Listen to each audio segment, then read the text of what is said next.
ಸಂದಯಮನೋ ನಿರುತಿಯೋ ಪೌರಂದರನೋ ಪಾವಗನೋ ವರುಣನೋ ಮಂದಿಗಿದು ಮಾನಸರೆ ಮಾಯನುತ ಬೆರಗಾದ. ಭೀಮ ಮೊದಲು ಕಣ್ಣಿಗೆ ಬಿದ್ಬಿಟ್ಟ. ಅವನಿಗೆ ಮನುಷ್ಯ ಅಂತ ಅನ್ನೋದು ಗೊತ್ತಾಗಲಿಲ್ಲ. ಸಂದ ಯಮನೋ, ಯಮ ಬಂದ್ಬಿಟ್ಟಿದ್ದಾನೆ ಧರ್ಮರಾಜ ಸ್ವಾಮಿಗೆ ಅಂತ. ಯಮನೋ, ಪುರಂದರನೋ, ವಾಯುವೋ, ವರುಣನೋ, ಕುಬೇರನೋ ಇವರು ಮನುಷ್ಯರಲ್ಲ ಅಂತ ಹೇಳಿ ಅಮ್ಮಮ್ಮ ಅಂತ ಹೇಳಿ ಬೆರಗಾಗ್ಬಿಟ್ಟ. ಗಾಬರಿ ಆಗ್ಬಿಡ್ತವನಿಗೆ. ನೋಡ್ತಾ ಇದ್ದಾನೆ, ಏನು ಸಾಮಂತ ರಾಜರೆಲ್ಲ ಕೂತಿದ್ದಾರೆ. ಇವನು ನೋಡೋ ಹೊತ್ತಿಗೆ ಸರಿಯಾಗಿ ಮೊದಲನೇದೆಲ್ಲ ಏರ್ಪಾಟು ನೋಡಿದಾಗ ಅವನಿಗೆ ಇನ್ನೂ ಗಾಬರಿ ಆಗೋ ಹಾಗೆ ಮಾಡ್ಬೇಕು ಅಂತ ನೋಡಿದ್ರೆ ಆ ರಾಜರುಗಳು ಕಾಲ್ ಮೇಲೆ ಕಾಲು ಹಾಕೊಂಡು ಕೂತ್ಕೊಂಡಿದ್ದಾರೆ. ಒಬ್ಬೊಬ್ಬ ರಾಜರು ಹ್ಯಾಕ್ ಕಾಣಿಸ್ತಾ ಇದ್ದಾರೆ. ಸುಳಿದಲಯ ಕೆಮ್ಮೀಸೆಗಳ ಮಿಗೆ ಬೆಳೆದ ಮುಡುಹುಗಳ ಒಡ್ಡಿದುರ ರುಚ್ಚಳಿತ ರೋಮದ ನೊಸಲ ಡೋರಿಯ ತಲೆಯ ಕಲಿಮುಖದ ಬಲಿದ ಹುಬ್ಬಿನ ತೋರ ತೋಳಿನ ಹೊಳೆವರಾಯುಧ ಮೊಗದ ಹೊಗರಿನ ಕಲಿಮನದ ಕರಣ ಪ್ರಚಂಡರ ಕಂಡು ಬೆರಗಾಲ ದಿಗ್ಭ್ರಮೆ ಹಿಡಿದ್ಬಿಡ್ತು. ನೋಡ್ತಾ ಇದ್ದಾನೆ, ಉಜ್ಜುದ್ದ ಕಿರೀಟ ಧರಿಸಿಬಿಟ್ಟಿದ್ದಾರೆ. ಆ ಭುಜಗಳು ಎದ್ದು ಬಿಟ್ಟಿದೆಯಂತೆ. ಆ ಹುಪ್ಪು ಗಂಟು ಹಾಕೊಂಡ್ಬಿಟ್ಟಿದ್ದಾರೆ. ಕೆಂಪಾಗಿರ್ತಕ್ಕಂಥ ಮೀಸೆ, ಮುಂಗುರು ಕೂದಲಿನ ತಲೆಯಂತೆ.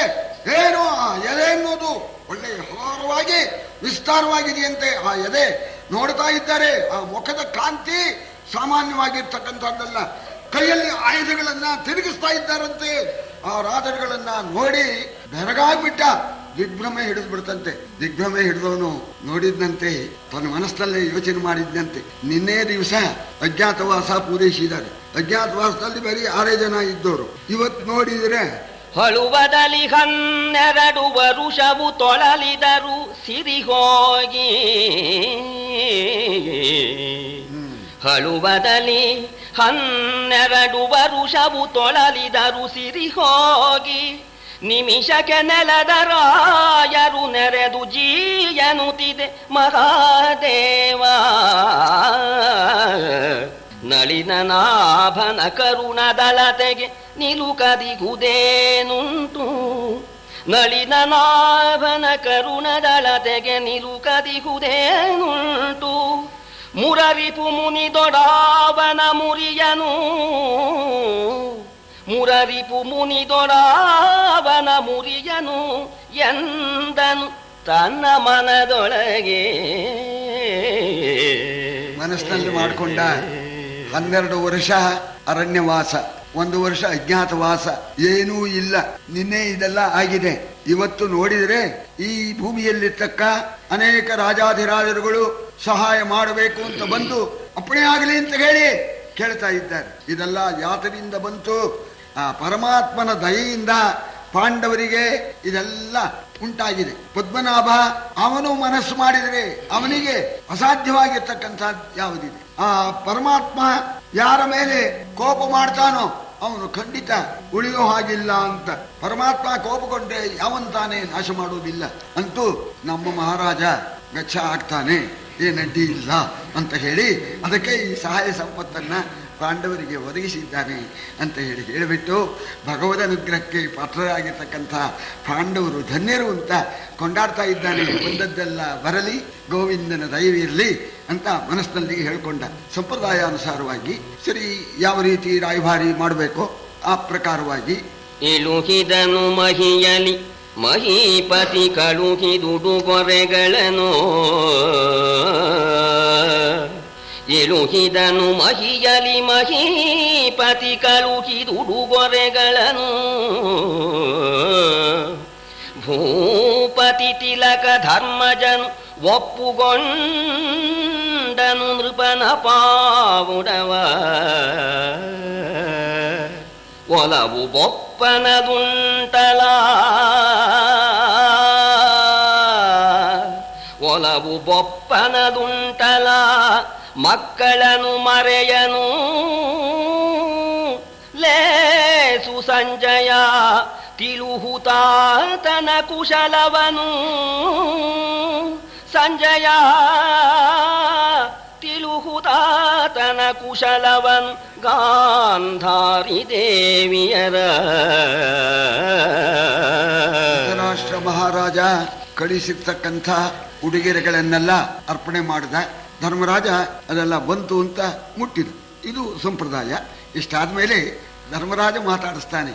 ಸಂಜಯ, ನೀನು ಬಂದೆಪ್ಪ, ಬಹಳ ಸಂತೋಷ. ಎಷ್ಟೇ ಆಗಲಿ ತಂದೆ ಮಕ್ಕಳಲ್ವೇ, ಏನೋ ನಾವು ಕಾಡಿಗೆ ಹೋಗ್ಬಿಟ್ವಿ, ಕಾಡಿಂದ ಬರೋದನ್ನೇ ಕಾತ್ಕೊಂಡು ಇದ್ಕೊಂಡು ನಮ್ಮ ಅಪ್ಪ ಎಲ್ಲ ಹುಡುಗಿಯರನ್ನೆಲ್ಲ ಕಳಿಸಿದಾನೆ. ಮಕ್ಕಳನ್ನ ಮರಿತಾನೆಯೇ ಅಪ್ಪ, ಎಂದಿಗೂ ಮರೆಯೋದಿಲ್ಲ.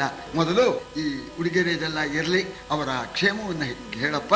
ನಮ್ಮಪ್ಪ, ನಮ್ಮ ದೊಡ್ಡಪ್ಪ ಚೆನ್ನಾಗಿದ್ದಾರಿಯೇ, ನಮ್ಮ ದೊಡ್ಡಮ್ಮ ಗಾಂಧಾರಿ ದೇವಿ ಚೆನ್ನಾಗಿದ್ದಾಳಿಯೇ ಅಂತ ಎಲ್ಲರ ಯೋಗಕ್ಷೇಮವನ್ನು ವಿಚಾರಿಸ್ತಾನೆ. ಅವರು ಚೆನ್ನಾಗಿದ್ದಾರಿಯೇ, ಇವರು ಚೆನ್ನಾಗಿದ್ದಾರೆ ಏನ್ಬೇಕಾದ್ರೆ ಕವಿ ಒಂದೇ ಮಾತಿನಲ್ಲಿ ಹೇಳೋಲ್ಲ, ಚಮತ್ಕಾರವಾಗಿ ಕೇಳೋದು. ಅವರ ಪಾದಕಮಲ ಕ್ಷೇಮವೇ, ಅವರು ಒಳ್ಳೆ ಹುಷಾರಿಂದ ಇದ್ದಾರೆಯೇ ಅಂತ ಹೀಗೆ ವಿಧವಾಗಿ ಕೇಳಬೇಕಲ್ಲ. ಗುರು ಪಿತಾಮಹ ಗೌತಮರ ಸಚ್ಚರಣ ಕಮಲಂಗಳಿಗೆ ಕುಶಲವೇ. ಗುರು ಪಿತಾಮಹ ಗೌತಮರ ಸಚ್ಚರಣ ಕಮಲಂಗಳಿಗೆ ಕುಶಲವೇ. ಗುರು ಸುತನು ಸುಕ್ಷೇಮಿಯೇ ಕುರುರಾಯನಿರವೆಂತು. ಕುರುಪತಿಯ ಸೋದರರು ಮಕ್ಕಳು ಸರಸಿ ಜಾನನೆ ಭಾನುಮತಿ ಮಿಕ್ಕರಸಿಯರು ಕರ್ಣಾದಿಗಳು ನಿರುವೃತರೇ. ಕುರುಪತಿಯ ಸೋದರರು ಮಕ್ಕಳು ಸರಸಿ ಜಾನನೆ ಭಾನುಮತಿ ಮಿಕ್ಕರಸಿಯರು ಕರ್ಣಾದಿಗಳು ನಿರುವೃತರೆ ಹೇಳೆಂದ. ಒಂದು ಸಂಪ್ರದಾಯ ಬಂದ ಕೂಡಲೇನೆ ಯೋಗಕ್ಷೇಮ ವಿಚಾರಿಸಿ ಆಮೇಲೆ ಮುಂದಿಂತಾನೆ. ಅಲ್ಲಿ ಕೇಳಬೇಕಾದ್ರೂ ಕೂಡ ನಮ್ಮ ಗುರುಗಳು ಪಿತಾಮಹರು, ನಮ್ಮ ಇವರು ಕೃಪಾಚಾರ್ಯರು, ಇವರ ಸಚ್ಚರಣ ಕಮಲಂಗಳಿಗೆ ಕ್ಷೇಮವೇ, ಅವರಿಗೆ ಕ್ಷೇಮವೇ. ಅಶ್ವತ್ಥಾಮರು ಹೇಗಿದ್ದಾರೆ, ದುರ್ಯೋಧನ ಚೆನ್ನಾಗಿದ್ದಾನೆ, ಅವನ ತಮ್ಮಂದ್ರೆಲ್ಲ ಹೇಗಿದ್ದಾರೆ, ಕರ್ಣಾದಿಗಳೆಲ್ಲ ಹೇಗಿದ್ದಾರೆ, ಭಾನುಮತಿ ಮೊದಲಾದ ಅಂತಃಪುರದ ರಾಣಿಯರು ಎಲ್ಲ ಚೆನ್ನಾಗಿದ್ದಾರೆ ಏನಪ್ಪಾ ಅಂತ ಮೊದಲು ಯೋಗಕ್ಷೇಮ ಕೇಳೋಣ. ಅದಕ್ಕೆ ಸಂಜಯ, ಸುಖಿಗಳಿನಿ ಬರುಜಿಯ ನಿಮ್ಮಯ ನಿಖಿಲ ಬಾಂಧವರನು ಸಹೋದರ ಸಖಸುತಾದಿಗಳನ್ನು ಪುರೋಹಿತ ಪೌರ ಪುರಜನದ ಮಖ ಸಮುದ್ಭವೆ ಮೊದಲು ಪಂಕಜ ಮುಖಿಯರನು ಬೆಸಗೊಂಡು. ಮಖ ಸಮುದ್ಭವೆ ಮೊದಲು ಪಂಕಜ ಮುಖಿಯರನು ಬೆಸಗೊಂಡು ಕಳುಹಿದರು ಅಖಿಲ ಕುರುನಂದನರು ಭೀಷ್ಮದ್ರೋಣ ಕೃಪರೆಂದ. ಎಲ್ಲ ಚೆನ್ನಾಗಿದ್ದಾರೆ ಪದ್ಧತಿಯಂತೇನೆ ಅವರು ಕೂಡ ಹೋದ ಕೂಡಲೇನೆ ನಮ್ಮ ಪರವಾಗಿ ಎಲ್ಲರ ಕ್ಷೇಮವನ್ನು ವಿಚಾರಿಸಬೇಕು ಅಂತ ಹೇಳಿದ್ದಾರೆ. ಭೀಷ್ಮ, ದ್ರೋಣ, ಕೃಪಾ, ದುರ್ಯೋಧನ, ಕರ್ಣ ಎಲ್ಲ ಕೂಡ ಹೇಳಿದ್ದಾರೆ. ಹೋದ ಕೂಡಲೇನೆ ಕೇಳಪ್ಪ, ನಾ ಕೇಳಿದೆ ಅಂತ ಹೇಳು. ಇದೊಂದು ಪದ್ಧತಿ ಇದೆಯಲ್ಲ, ಆ ಪ್ರಕಾರವಾಗಿ ಅವರೆಲ್ಲ ಹೇಳಿ ಕಳಿಸಿದ್ದಾರೆ. ಮಹಾರಾಜ ಎಲ್ಲ ಕ್ಷೇಮದಿಂದ ಇದ್ದಾರೆ ಅಂತ ಕ್ಷೇಮ ಸಮಾಚಾರ ಹೇಳಿದ. ಮುಂದೆ ಮಾತೇ ಎತ್ತಲ್ಲ, ಅವನು ಸುಮ್ಗಿದ್ದಾನೆ. ಈಗ ಅವನು ಯಾತಕ್ಕೆ ಬಂದಿದ್ದಾನೆ ಅನ್ನೋದನ್ನ ಧರ್ಮರಾಜ ಮಾತಾಡಿಸ್ಬೇಕಲ್ಲ. ಧರ್ಮರಾಜ ನಗುನಗುತ್ತಾ ಸಂಜಯನಿಗೆ ಹೇಳ್ತಾನೆ, ಮುನ್ನ ಭೀಷ್ಮದ್ರೋಣ ಗೌತಮರ ಉನ್ನತದ ಕಾರುಣ್ಯದಲ್ಲಿ ಸಂಪನ್ನ ಸಾಗಸರಾದೆವು ಆಚರಿಸಿದೆವು ಧರ್ಮವನು. ಇನ್ನು ಧೃತರಾಷ್ಟ್ರಾವನೀಶನು ತನ್ನ ಮಕ್ಕಳ ಬಾಂಧವ ಪ್ರತಿಪನ್ನತೆಯ ನೆರೆಕಾವನು. ಇನ್ನು ಧೃತರಾಷ್ಟ್ರಾವನೀಶನು ತನ್ನ ಮಕ್ಕಳ ಬಾಂಧವ ಪ್ರತಿಪನ್ನತೆಯ ನೆರೆಕಾವನೆಂದನು ಧರ್ಮಸುತನಗುತ. ಗೊತ್ತಾ ಹೋಗಿದೆ. ಈ ಋತುರಾಜ ಪುರೋಹಿತರು ಹೋಗಿ ಅಲ್ಲಿ ಸಂದರ್ಭ ಹೀಗಿದೆಯಪ್ಪ ಅಂತ ಹೇಳಿದ್ದಾರೆ. ಆದ್ರೆ ಧರ್ಮರಾಜ ಅದನ್ನ ಹೇಳದೇನೆ ತಮಾಷೆಯಾಗಿ ನಗುತ್ತಾ ಹೇಳ್ತಾ ಇದ್ದ.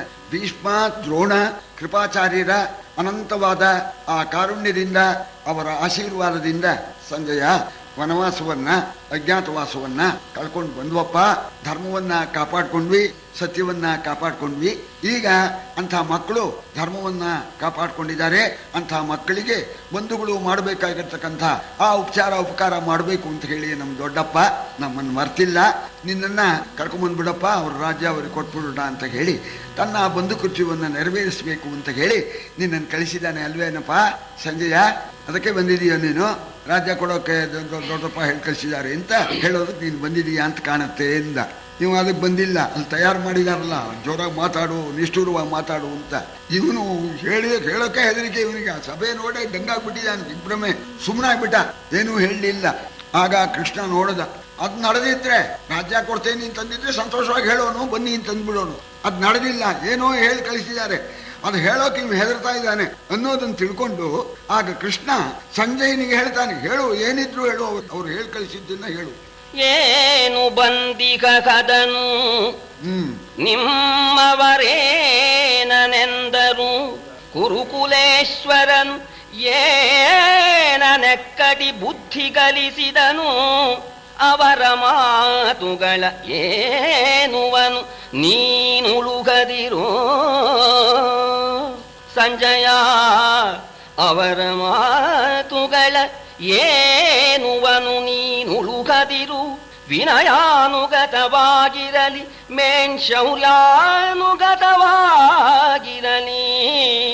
ಅವರ ಮಾತುಗಳ ಏನುವನು ನೀನುಳುಗದಿರು, ವಿನಯಾನುಗತವಾಗಿರಲಿ ಮೇನ್ಶೌರ್ಯಾನುಗತವಾಗಿರಲಿ.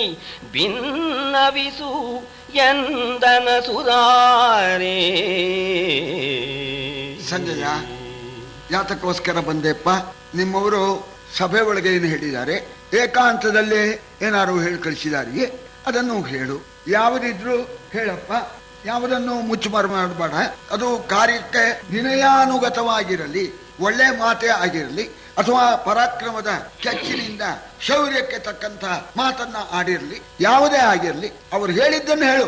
ನೀನೇ ಒಂದು ದೂತನಾಗಿ ಬಂದಿರ್ತಕ್ಕಂಥವನು, ಆದ್ರಿಂದ ಆ ಮಾತನ್ನ ಯಾವುದನ್ನು ಉಳಿಸ್ಬೇಡ. ಏನೇನು ಹೇಳಿದಾರೋ ಅದೆಲ್ಲ ಹೇಳು. ಅದು ನೀನು ಹೇಳಿರ್ತಕ್ಕ ಮಾತಲ್ಲಲ್ಲ, ಅವ್ರದ್ದು ಮಾತಾನೆ. ಅವರ ಮಾತನ್ನ ಹೇಳೋದಕ್ಕೆ ನೀನೇನು ಗಾಬರಿ ಆಗ್ಬೇಕಾಗಿಲ್ಲ ಅಂತ ಪರಮಾತ್ಮ ಅವನಿಗೆ ಸ್ವಲ್ಪ ಪ್ರೋತ್ಸಾಹ ಕೊಟ್ಟ. ಇಲ್ಲದ್ರೆ ಹೇಳೋಕೆ ಭಯ ಅವನಿಗೆ. ಅವ್ರು ಹೇಳಿರೋ ಮಾತಾನೆ ನೀ ಹೇಳೋದು, ನೀನು ಸಂಕೋಚ ಪಟ್ಕೋಬೇಡ ಅಂತ. ನೀ ಹೇಳು, ಅದು ಶೌರ್ಯದ ಮಾತಿರ್ಬೋದು ಅಥವಾ ವಿನಯದ ಮಾತಿರ್ಬೋದು, ಯಾವುದು ಮುಚ್ಚುಮರೆ ಮಾಡಬೇಡ, ಹೇಳು ಅಂತಂದಾಗ ಸಂಜಯಂದ ಹೇಳ್ತೇನೆ, ಸ್ವಲ್ಪ ನೋಡ್ಕೊಂಡಿರ್ರಿ, ನಮ್ಮೇಲೆ ಯಾರು ಬಿದ್ದ್ಬಿಟ್ಟಾರು ಅಂತ. ಮೊದಲು ಗಾಬರಿ ಅವನಿಗೆ, ಹೇಳೋದಕ್ಕೇನೋ ಸಿದ್ಧನಾಗಿದ್ದೇನೆ, ಸ್ವಲ್ಪ ಲಕ್ಷ್ಯ ಇಡಿ. ಆ ಧರ್ಮರಾಜನ ಆ ಎಡಭಾಗದಲ್ಲಿ ಕೂತಿದಾರಲ್ಲ, ಸ್ವಲ್ಪ ಅವ್ರ ಕಡೆ ನಿಗಾ ಇರ್ಲಿ ಅಂತ ಇವನಿಗೆ ಭೀಮ ಎಲ್ಲಿ ಎತ್ಬಿಟ್ಟು ಏಕ್ದಮ್ ಹೊಡೆದು ಬಿಟ್ರೆ ಹಾಗೆ ಅಂತ ಇವನಿಗೆ ಗಾಬರಿ. ಆಗ ಹೇಳೋಕ್ ಪ್ರಾರಂಭ ಮಾಡ್ದ. ಈಗ ಮಹಾರಾಜ, ನಾನು ಈ ಹೇಳ್ತಕ್ಕಂಥ ಮಾತು ನಂದಲ್ಲ, ಇನ್ನೊಬ್ಬರ ಮಾತನ್ನ ನಾನು ಹೇಳ್ತಾ ಇದ್ದೇನೆ. ಆದ್ರಿಂದ ನಾ ಹೇಳ್ದೆ ಅಂತ ನನಗೆಲ್ಲರೂ ಬಡಿದು ಬಿಟ್ಟಾರು. ಹೌದಪ್ಪ, ನಿನಗೇನು ಅಪಾಯ ಇಲ್ಲ, ಹೇಳು ಅಂತ ಭರವಸೆ ಕೊಟ್ಟ ಮೇಲೆ ಪ್ರಾರಂಭ ಮಾಡ್ದ. ಈಗ ಸಂಜಯ್ ಅವ್ರು ಹೇಳಿ ಕಳಿಸಿದ್ರಲ್ಲ, ಏಕಾಂತದಲ್ಲಿ ನಿಷ್ಠೂರವಾಗಿ ಮಾತಾಡ್ಬೇಕು, ಹೀಗನ್ಬೇಕು ಅಂತ, ಅದನ್ನೇ ಹೇಳ್ತಾ ಇದ್ದಾನೆ. ನಾಡಬೇಡುವರೇ ಎಮ್ಮೊಡನೆ ಹೊಯ್ದಾಡುವುದು ಸಂಪ್ರತಿಗೆ ಚಿತ್ತವ ಮಾಡಲಾಗದು ಸಂಧಿ ವೀರ ಕ್ಷತ್ರಿಯರ ಮತವೇ. ಬೇಡುವರೆ ಪಾರ್ಥಿವರು ತಾವದನಾಡಬಾರದು, ಬೇಡುವರೆ ಪಾರ್ಥಿವರು ತಾವದನಾಡಬಾರದು. ತಮ್ಮ ಜನನವ ನೋಡಿ ನುಡಿವರು ಪಾಂಡು ಸುಧರಲ್ಲೆಂದು ಹೇಳೆಂದ.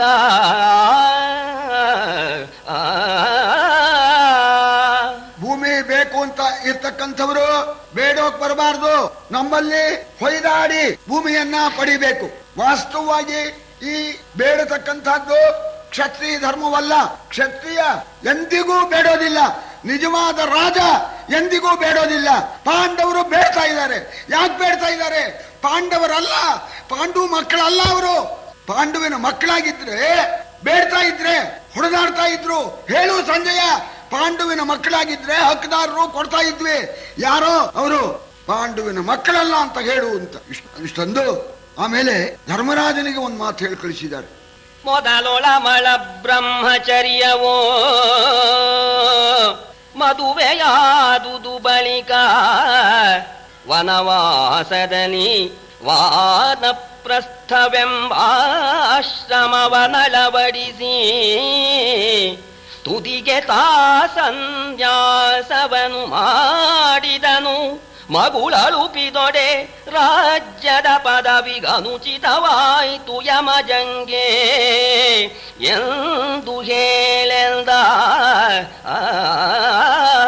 ಯಮಜ ಧರ್ಮರಾಜನ ಮಗಾಮ, ಪಾಂಡುವಿನ ಮಗನಿಗೆಲ್ಲ ಧರ್ಮರಾಜನ ಮಗನಿಗೆ ಯಮಧರ್ಮರಾಜನ ಮಗ. ಧರ್ಮ ಮೀರೋ ಹಾಗಿಲ್ಲ, ಅವನು ಮರೆತು ಬಿಟ್ಟಿದ್ದಾನೆ ಅಂತ ಕಾಣುತ್ತೆ. ಆಶ್ರಮ ಇರ್ತಕ್ಕಂಥ 4 ಬ್ರಹ್ಮಚಾರಿ, ಗೃಹಿ, ವಾನಪ್ರಸ್ಥ, ಭಿಕ್ಷು ಅಂತ. ಸನ್ಯಾಸಿ ಯಾವಾಗೆಲ್ಲ ಬಿಟ್ಟು ಆಮೇಲೆ ಪುನಃ ಬರಬಾರ್ದವ, ಯಾವುದಕ್ಕೂ ಆಸೆ ಮಾಡಬಾರದು. ಧರ್ಮರಾಜ ಕೆಲವು ದಿವಸ ಸರಿ ಬ್ರಹ್ಮಚಾರಿಯಾಗಿದ್ದ, ಆಮೇಲೆ ನೃಪತಿ ಮಹಾರಾಜ ಹೆಣ್ಣು ಕೊಟ್ಟ, ಆಮೇಲೆ ಗೃಹಸ್ಥನಾದ, ಕೆಲವು ದಿವಸ ಗಾರ್ಹಸ್ಥ್ಯವನ್ನು ಮಾಡ್ದ, ಆಮೇಲೆ ಕಾಡಿನಲ್ಲಿ 12 ವರ್ಷ ವಾನಪ್ರಸ್ಥ, ಹೆಂಡತಿ ಸಮೇತ ಕಾಡಿನಲ್ಲಿ ವಾಸ ಮಾಡೋದು, ಅದಕ್ಕೆ ವಾನಪ್ರಸ್ಥ ಅಂತ ಅದೂ ಮಾಡದ. ಕೊನೆಗೆ ವಿರಾಟ್ ನಗರದಲ್ಲಿ ಸನ್ಯಾಸಿ ಆಗ್ಬಿಟ್ಟ. ಸನ್ಯಾಸಿಯಾಗಿ ಎಲ್ಲ ಬಿಟ್ಬಿಟ್ಟ. ಈಗ ಪುನಃ ರಾಜ್ಯ ಬೇಕು, ಹೆಂಡತಿ ಬೇಕು, ಮಗ ಬೇಕು ಅಂತ ಬಂದ್ರೆ ಇದು ಅನುಚಿತ. ಅದು ಧರ್ಮಮೂರ್ತಿಗೆ ಇದು ಅನುಚಿತ, ಮರೆತು ಬಿಟ್ಟಿದ್ದಾನೆ ಅಂತ ಕಾಣುತ್ತೆ. ಸ್ವಲ್ಪ ಜ್ಞಾಪಕ ಕೊಡು, ಸನ್ಯಾಸ ಆದ್ಮೇಲೆ ಪುನಃ ಯಾವುದನ್ನು ಬಯಸಬಾರದು ಅಂತ ಹೇಳಿ ಆಮೇಲೆ ತಳಿತ ಜೌವನ ಉಪ್ಪುಗಳ ಕಳವಳಿಗರು ಅರ್ಜುನ ಭೀಮರೆಂಬವರೊಳಗೆ ವೈರವ ಬಿತ್ತಿ ಬೆಳೆಸುವ ಕೃಷ್ಣ ಹಾಗೆ ತಮಗೆ ಉಳಿದ ಧ್ರುವದ ವಿರಾಟರೆಂಬಿ ಹುಳುಗಳು ಅವರಂತೋರೆಗೆಡೆದರು. ತಿಳಿಯ ತಾನೇ ಕಡೆಗೆ ಕೆಡದಿರನು, ತಿಳಿಯ ತಾನೇ ಕಡೆಗೆ ಕೆಡದಿರನು ಎಂದು ಹೇಳೆಂದ. ವಾಸ್ತವವಾಗಿ ಪಾಂಡವರು ಒಳ್ಳೆಯವರು, ಕೃಷ್ಣನೇ ಶತ್ರು. ಅವನು ತನ್ನ ಕಾರ್ಯವನ್ನ ಮಾಡಿಕೊಳ್ಬೇಕು ಅನ್ನೋ ಉದ್ದೇಶದಿಂದ ಆ ಚಂಚಲ ಚಿತ್ತರಾಗಿರ್ತಕ್ಕಂಥ ಭೀಮ ಅರ್ಜುನರಿಗೆ ಒಬ್ಬಿಸಿಬಿಟ್ಟು ಅವರಿಗೆ ಹೇಳಿ ಈ ವೈರವನ್ನ ಮಸೀತಾ ಇದ್ದಾನೆ. ಯಾರು? ಕೃಷ್ಣ. ಅವನೇನೆ ನಮಗೆ ಶತ್ರು. ವಾಸ್ತವವಾಗೂ ಭೀಮಾರ್ಜುನರು ಅಲ್ಲ, ಅವರನ್ನು ಉಬ್ಬಿಸಿಬಿಟ್ಟಿದ್ದಾನೆ. ಪ್ರಾಯದ ಕೊಬ್ಬು ಅಂತ ಅವರು ಕೂಗ್ತಾ ಇದ್ದಾರೆ. ಅವರಿಗೆ ತಕ್ಕಾಗೇನೆ ವಿರಾಟ ಮತ್ತು ನೃಪದ ಇವರೆಲ್ಲ ಸಹಾಯ ಮಾಡ್ತೇನೆ ಅಂತ ಆತುರದಿಂದ ಬರ್ತಾ ಇದ್ದಾರೆ. ಆ ಹುಳುಗಳು, ಆ ಹುಳುಗಳಿಂದ ಏನಾದೀತು? ಧರ್ಮರಾಜ ಯೋಚನೆ ಮಾಡಲಿ, ಕೆಟ್ಟೋಗ್ತಾನೆ. ನಮ್ಮಲ್ಲಿ ರಾಜ್ಯಕ್ಕಾಗಿ ಬಂದು ಯುದ್ಧ ಮಾಡಿದರೆ ಖಂಡಿತ ತಮ್ಮಂದ್ರನ್ನು ಕಳ್ಕೊಳ್ತಾನೆ, ಸುಮ್ಮನೆ ದುಃಖಕ್ಕೊಳಗಾಗ್ತಾನೆ ಅಂತ ಹೇಳಿ ಕಳಿಸಿದ್ದಾರೆ ಧರ್ಮರಾಜ ಅಂತ. ಭೀಮಾರ್ಜುನರು ದುಡುಕಿನ ಪ್ರಕೃತಿಯವರು, ಕೃಷ್ಣನೇ ನಮಗೆ ಶತ್ರು ಅಂತ ಈ ಮಾತು ಕೇಳಿದ ಭೀಮ ತಡಿಲಿಲ್ಲ. ಸಾಕು ಕೌರವನಾಯ ಮಾತನರೇಕೆ ಚಿತ್ತೈಸುವಿರಿ, ದೂತನನು ಕುಣೂಕು ಕುಠಾರ ದುರ್ಯೋಧನನ ನೊರೆ ಹೊಯ್ದು ಶಾಕಿನಿಯರನು ರಕುತವಾರಿಯೊಳೋ ಕುಳಿಯ ಮಾಡಿಸುವೆ. ನಿರುತರವೇಕೆನುತ ಗುಡುಗುಡಿಸಿ ಕಿಡಿಕಿಡಿಯಾದನ ಭೀಮ. ಸಾಕು, ನಾಯಿ ತಪ್ಕಾಗು. ಆ ನಾಯಿ ಹೇಳ್ದ, ಈ ನಾಯಿ ಬಂದು ಹೇಳ್ತಾ ಇದ್ದಾನೆ, ಹೇಳಿಸ್ತಾ ಇದ್ದೀರಿ ಅಂತ ಎದ್ದು ಬಿಟ್ಟು, ಸಾಕು, ಆ ಕೌರವನನ್ನ ಯುದ್ಧದಲ್ಲಿ ಬಡಿದು ಅವನ ರಕ್ತ ಮಾಂಸಗಳಿಂದ ಶಾಕಿನಿ ಡಾಕಿನಿಯರಿಗೆ ತೃಪ್ತಿ ಉಂಟು ಮಾಡ್ತೇನೆ. ಕೆಣಕಿ ಆ ನಾಯಿ ಮಾತನ್ನ ಈ ನಾಯಿ ಹತ್ರ ಕೇಳ್ತಾ ಇದ್ದೀರಲ್ಲ ಅಂತ ಆರ್ಭಟಿಸ್ತಾ ಎದ್ದು ಬಿಟ್ಟ ಭೀಮ. ಸ್ವಾಮಿ ಸ್ವಲ್ಪ ನೋಡ್ಕೊಳ್ಳಿ ಸ್ವಾಮಿ ಅಂತ ನಿಮ್ಮ ಸಂಜಯ್ ನಡಗ್ತಾ ಇದ್ದಾನೆ, ಆರ್ಭಟಿಸ್ತಾ ಇದ್ದಾನೆ. ಯಾವಾಗ ಭೀಮ ಈ ಮಾತು ಹೇಳಿದ್ನೋ ಆ ಸಭೆಯಲ್ಲಿ ಕೂತಿದ್ದಾರೆ ಸಾತ್ವಿಕಿ, ಅಭಿಮನ್ಯು ಮತ್ತು ಘಟೋತ್ಕಜ. ಅವರಿಗೆ ತಡೀಲಿಲ್ಲ, ಎಲ್ಲ ಎದ್ದು ಬಿಟ್ರು. ಬೆಸಸುವುದು ಹಿಂದಾದ ಜೂಜಿನೊಳೆಸೆವ ಜಾಡ್ಯವೇ ಸಾಕು, ಧರ್ಮದ ದೆಸೆಗೆ ನೀವಿನ್ನುತ್ತರಾಯಿ. ಸುಯೋಧನನ ಕುಲವ ದೆಸೆಯ ದೈವಂಗಳಿಗೆ ಹೆಸರಿಸುವೆವು. ಎಮ್ಮನು ಕಳುಹು ಎನ್ನುತ್ತ ಗರ್ಜಿಸಿದರಂದು ಅಭಿಮನ್ಯು ಸಾತ್ಯಕಿ ಭೀಮನಂದನರು. ಸಾಕು, ಧರ್ಮರಾಜ ಜೂಜಾಡ್ತಕ್ಕಂಥ ಕಾಲದಲ್ಲಿ ಏನ್ ಹೇಳಿದ್ರು ಕೂಡ ಮಂಕ ಕೂತ್ಕೊಂಡ್ಬಿಟ್ಟು ಈ ರೀತಿ ಈ ಮಾತಾಡೋದಕ್ಕಲ್ಲ ಅವಕಾಶ ಕೊಟ್ಟು ರಾಜ್ಯವನ್ನು ಕಳ್ಕೊಂಡು ಈ ಸ್ಥಿತಿಗೆ ಬಂದಿದೀಯ. ಸಾಕು, ಹಿಂದಿನ ಜಾಡ್ಯವನ್ನು ಬಿಟ್ಬಿಡು, ನಮ್ಮ ಕಳಿಸು, ನಾವು ಹೋಗ್ತೇವೆ, ನುಗ್ತೇವೆ, ಕೌರವ ಕುಲವನ್ನ ಕತ್ತರಿಸಿಬಿಟ್ಟು ದಿಕ್ ದಿಕ್ಕಿಗೆ ಅವರ ಮಾಂಸ, ಅವರ ಅವಯವಗಳು ಎಲ್ಲ ಹರಡು ಬಿಡ್ತೇವೆ ಅಂತ ಹೇಳಿ ಅಭಿಮನ್ಯು, ಘಟೋತ್ಕಜ, ಸಾತ್ಯಕಿ ಕೂಗ್ತಾ ಇದ್ದಾರೆ. ಇನ್ನು ಇವರು ಕೂಗಿದ್ ನೋಡಿ ಅಲ್ಲಿರ್ತಕ್ಕಂಥ ಇನ್ನು ಇವರಿಗೆ ಸಹಾಯ ಮಾಡೋದಕ್ಕೆ ಬಂದಿರ್ತಕ್ಕಂಥ ರಾಜರುಗಳಿಗೆಲ್ಲ ಆವೇಶ ಬಂದ್ಬಿಡ್ತು. ಏನು ಮೂಲೆಯಿಂದ ಎದ್ದು ಬಿಟ್ರಂತೆ. ಎದ್ದೋರು ಎಲ್ಲ ಕೂಗ್ತಾ ಇದ್ದಾರೆ, ಕದರಿತಾಯಾಸ್ಥಾನ ಕಲ್ಪಾಂತದ ಮಹಾಸಿಡಿಲಂತೆ ವೀರರು ಕೆದರಿ ತಮ ತಮಗೆದ್ದು ನುಡಿದರು ಖಂಡೆಯವ ಜರಿದು ಉದಿರ ಕೊಯ್ವೆವು ಕಲುಗಳನ್ನು ಕಿಬ್ಬದಿಯಲು ಕಿವೆವು ಕರುಳನು ಅಹಿತರ ತಿದಿಯ ಸುಲಿವೆವು ಬೆಸಸು ನೇಮವನು ಎಂದರ ತಿರಥರು